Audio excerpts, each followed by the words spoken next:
these things before, but... Alright, so it's Adam Jones, he came 7th? Yep. 7th, top 8, 7th place after Swiss at Dunedin Regionals, 33 players entered. He's going to show us his, whatever this dude is. Yeah. Mekk-Knight, True Draco Invoked. Mekk-Knight, True Draco Invoked. It's a lot of spice. Three engines, man, 3 engines. 43 in the deck. Yeah. So, well, since I was borrowing the Invoked engine, Invoked goes in there.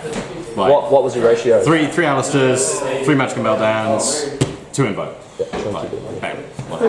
That's just, that was just one other round. Standard. It's the standard fucking standard thing. 3 Alistair, 3 Meltdown, 3 Invoked. No, 2 Invoked. Yep. Then of course some Joyce hand traps, 2 ogres and 3 ash blossoms. Amazing cards. You can never go wrong playing them. Yeah, no, true. Do it that way. Best cards in the format. Oh yeah, just so many times to just play Ash Blossom and watch people just cry. Love it. Ghost Ogre, field spells, so prevalent. So yeah, always good there. Yeah.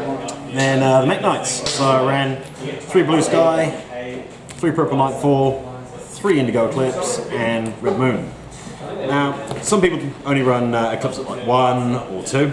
I decided to run it at 3 because of a bit of tech later on in the deck that most people think would be weird. But Searchy Boy, amazing. Protection against everything half the time, just tag it out, watch the opponent, just waste a Regeki or a Dark Hole. Red Moon was in there because I needed an extra search off the Blue Sky sometimes because you're forced to search for however many cards are in the column. So if there's 3, you have to search 3. So of course, needed 3 names. Okay. Plus, the ability to out a monster, forcing negation earlier on. Handy sometimes. True that. And then everyone's favorite big boy, 2 Masterpiece, because this card is disgusting. Frankly, just you make him with a tribute and watch the opponent really struggle sometimes. Unless, of course, everyone's favorite kaijus. So yeah, nice bit of a draw engine here. Trade-ins. How did they go for you? Surprisingly good. Surprisingly good. Loading up my graveyard with a Masterpiece for True Draco Return, or with any of my level 8 Mekk-Knights for use with the trap card later on. Right. Drawing 2 cards. I didn't want to go neg 10 by playing a pot and getting ashed. Yeah. Plus, understandable.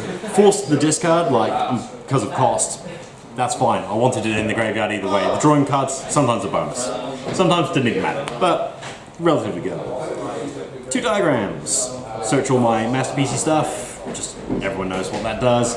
Good card. Only ran 2 terraforming. Had space issues running at 43. I decided not to go for the 3 terraforming. Enough ratios with the meltdowns to search it anyway. So you ran a 43 card deck? Yeah, 43 cards. 1 heritage.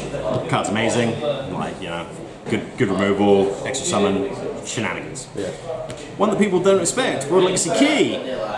Now, because I was running Invoked and you're banishing your Mekk-Knights quite often, being able to get one back for free is a bonus, but turning off people's traps, sometimes it's amazing. I literally won against a True Draco player because I had Legacy Key out and was able to negate their True King's return. Okay. They just couldn't do anything. Very nice. Regeki, Reborn. No explanation. 2 deck makes complete sense. They're great. Spellbook engine.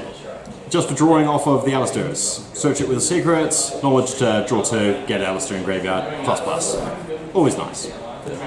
Royal Legacy Secrets. Amazing trap card. Love the hell out of this thing. Call of the Haunted with skill drain built in. You want to activate an effect, I chain, bring back something from graveyard, watch you go, oh damn, can't do anything, pass turn, I laugh. Plus, half the time I was bringing back Purple Nightshade, they try to pop this, part of the chain, it gets destroyed, Purple Nightshade would be destroyed, you can chain it, get it out of the way, banish it, comes back to the standby phase, get a free search, brilliant. And there was the reason this card went to 1, because spamming Masterpiece over and over again when they don't have backer removal, or they've wasted it on everything else, just too good. The amount of times I can just sit there chump blocking with a Masterpiece.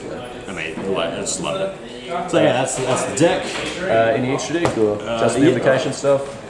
My extra's a bit weird. I didn't know what to run, so I only had access to 1 Macabre, but blank. Because I was also 1 Elysium, 1 of the Earthy Boy, and I was running 2 Purgatrio, just because I had my own Purgatrio to run. But if I'd had a second Macabre, it would have been instead of the second Purgatrio. I ran Omega because, again, really good card.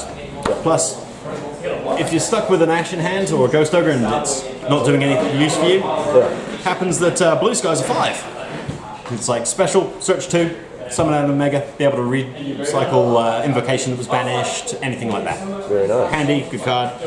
Get stuff out of the opponent's hand as well. Flare Metal. Now, did you go up against the Beals in order there? huh? Did you go up against the Beals in order there? Nah. I ran Flare Metal because of my side deck, because the main only has one level 7 monster, but the side's also got a level 7. But it's just one of those weird things. Occasionally it comes up, so I had space. Titanic Galaxy, MVP. Love this guy. The amount of times you can just summon your Indigo, switch over to a zone, summon out your purple, go into a Titanic. Beats Pendulum Magicians. Just as soon as you break their scales and just drop that and watch them kind of flounder for a bit, especially if you've got an Ash or a Ghost Ogre to back it up. One of the Spectrum Supreme.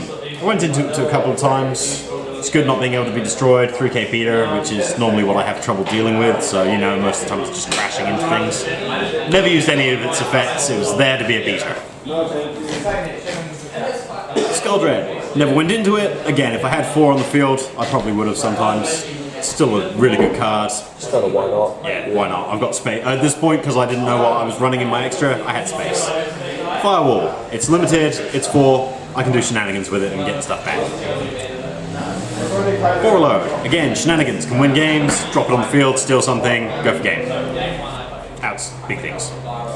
Decode. Once again, something to put on the field at link 3. Good shenanigans. Occasionally you can have stuff on the back row that you can just use to negate. Handy.